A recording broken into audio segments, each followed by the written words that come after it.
नमस्कार दोस्तों, स्वागत है आज आपका मेरे चैनल में। इसमें हम कुंडली के बारे में क्या क्या जानना चाहिए ये अपन जानना सीखेंगे।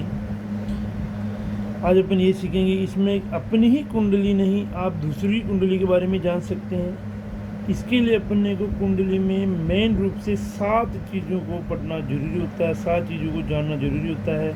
पहला है उसमें भाव, दूसरा है राशि, तीसरा ग्रहों का ऊंच नीच होना, चौथा ग्रहों की डिग्री के बारे में, पांचवा ग्रहों के मित्र और शत्रु के बारे में, छठा होगा ग्रह का फल और सातवां होगा ग्रह का सूर्य से अस्त ग्रह के बारे में जानना जरूरी होता है। अब अपन सबसे पहले इसमें पढ़ेंगे भाव। भाव के बारे में पढ़ेंगे। कुंडली में सबसे पहले भाव पढ़ा जाता है और भाव कुंडली के ये 12 भाव होते हैं कुंडली में, और 12 ही भाव फिक्स होते हैं। ये अपने स्थान पर स्थिर होते हैं। और इन भावों से अपन क्या क्या जानेंगे ये अपन पढ़ेंगे। और इस कुंडली में इन 12 भावों में ये 12 राशियाँ होती है। जो राशि जिस भाव में होगी वह राशि के बारे में अपन जानेंगे। जैसे कि इसमें पहला भाव होता है, पहले भाव को कुंडली का सबसे महत्वपूर्ण भाव कहा जाता है, जिसे अपन लग्न भाव भी कहते हैं। अब पहले भाव से अपन अपने स्वयं के बारे में जानते हैं कि स्वयं पहले भाव को तनु भाव भी कहा जाता है। इसके बारे में आपके स्वभाव के बारे में जाना जाता है, आपके स्वाभिमान के बारे में जाना जाता है। इससे आपके आत्मविश्वास के बारे में जाना जाता है। इससे आपकी प्राथमिक शिक्षा के बारे में जाना जाता है। इससे आपके सौभाग्य के बारे में जाना जाता है। फिर अपन पढ़ेंगे दूसरा भाव। दूसरे भाव को धन भाव के नाम से जाना जाता है।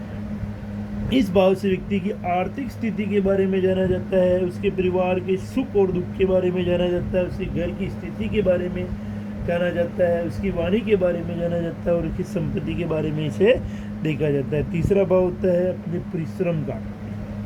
इस भाव को पराक्रम भाव कहते हैं और इस भाव को सहज भाव भी कहा जाता है। व्यक्ति के बल और पराक्रम को इस भाव से जाना जाता है। इस भाव से अपने छोटे भाई बहन के बारे में भी जाना जाता है, उनकी सुख सुविधाओं के बारे में जाना जाता है। इसी भाव से नौकर चाकरों के बारे में भी जाना जाता है। इसी भाव से अपने कंठ से और फेफड़ों को भी इसी भाव से जाना जाता है। चौथा भाव होता है मान सम्मान का, और इस भाव को अपन मातृ भाव भी कहते हैं, यानी कि इस भाव से अपनी मातृ सुख के बारे में भी जाना जाता है। इसी भाव से गृह सुख के बारे में जाना जाता है। इसी भाव से वाहन सुख के बारे में भी जाना जाता है।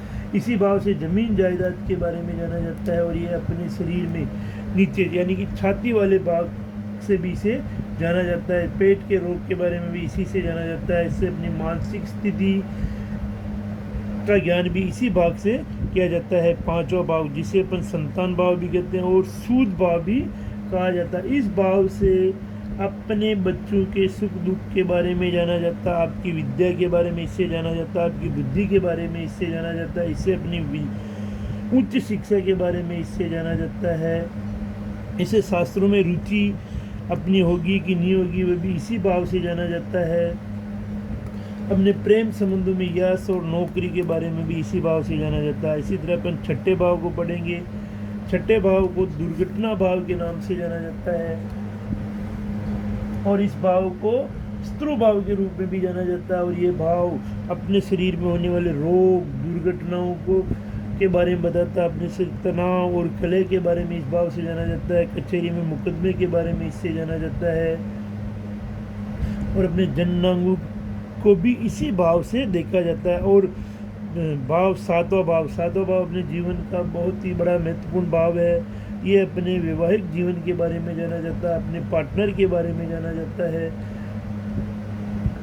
अपने सुख दुख यानी अपने पार्टनर के सुख दुख, अपने जीवन साथी के सुख दुख के बारे में इसी भाव से जाना जाता है। इसी भाव से अपनी सफलता व असफलता को जाना जाता है। और आठवां भाव आता है अपना मृत्यु भाव, जिसे अपन मृत्यु भाव के नाम से जानते हैं। इस भाव से अपनी आयु निर्धारित, दुख, आर्थिक स्थिति, मानसिक क्लेश, जन्मांग विकार, अचानक धन लाभ के बारे में इसी भाव से जाना जाता है। और इसी तरह अपन नवे भाग तो इस भाव को भाग्य भाव के नाम से जाना जाता है। ये भाव अपने पिता से संबंधित भी होता है, ये भाव अपनी बुद्धिमत्ता से संबंधित होता है, ये भाव, इस भाव से अपन प्रदेश गमन के बारे में जानते हैं, इस भाव से अपन पुस्तक लेखन के बारे में जानते हैं, इस भाव से अपनी तीर्थ यात्राओं के बारे में जाना जाता है।